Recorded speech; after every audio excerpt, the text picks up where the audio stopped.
Hey guys, Zach here with Sherpa Equipment Company. Today, we're going to be showing you how to install our window panels under our 6th gen 4Runner. You're going to get a window panel. It's going to include your 2 suction cups and all the hardware to do the installation. I usually recommend having a 7/16 inch wrench and a 5/32 Allen key to do the full installation. The first step is going to be prepping the window panel. Super simple. All we're going to do is we're going to attach both of the suction cups to the window panel itself.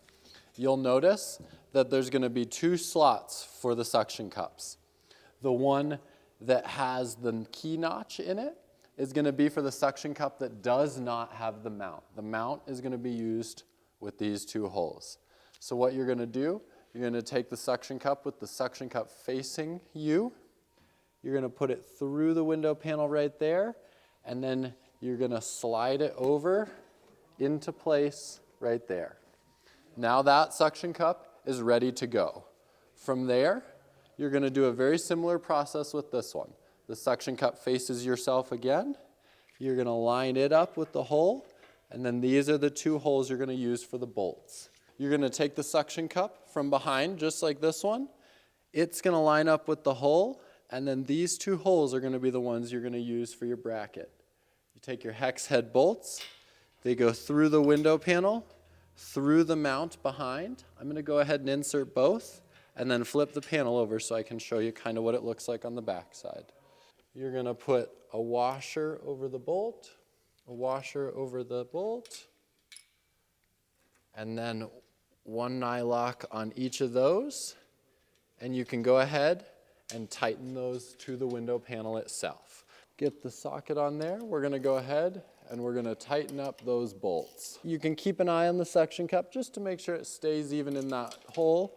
It's just a visual where it sits more than anything else. You don't have to worry about it actually lining up with anything, as the mount makes it line up as it is. Once you've got the suction cups on, we're going to go ahead and clean this window to make sure that they have a good surface to adhere to. We usually use Sprayway glass cleaner.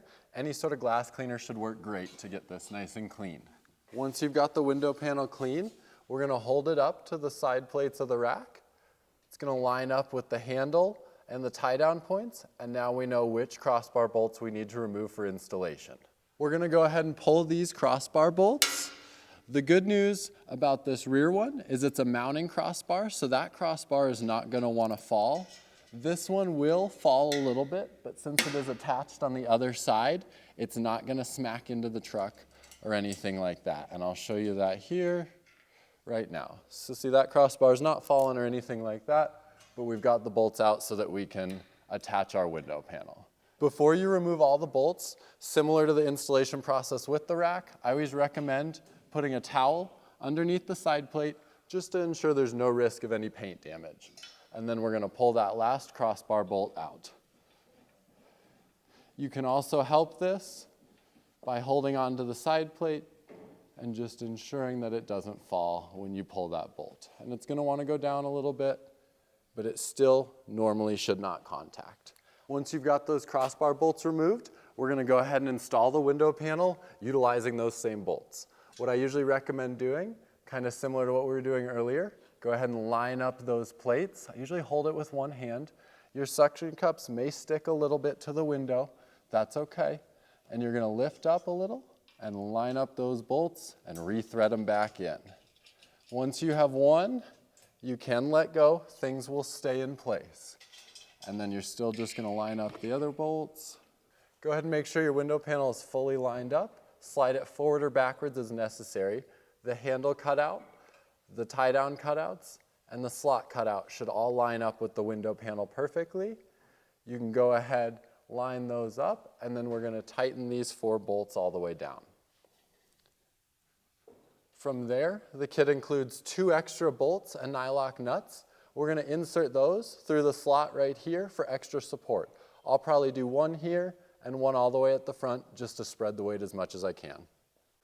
We'll get 1 on this side here, a washer and the nylock nut on the back side there.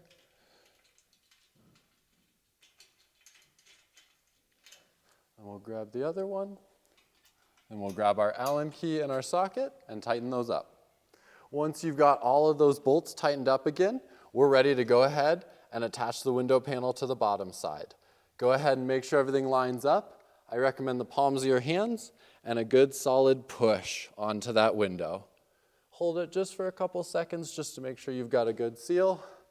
Reach your fingers behind, give it a light tug. That shouldn't move, and you're good to attach items to it. If you've got any questions, concerns, or anything like that, give our customer service team an email or a call. We'd be happy to take care of you.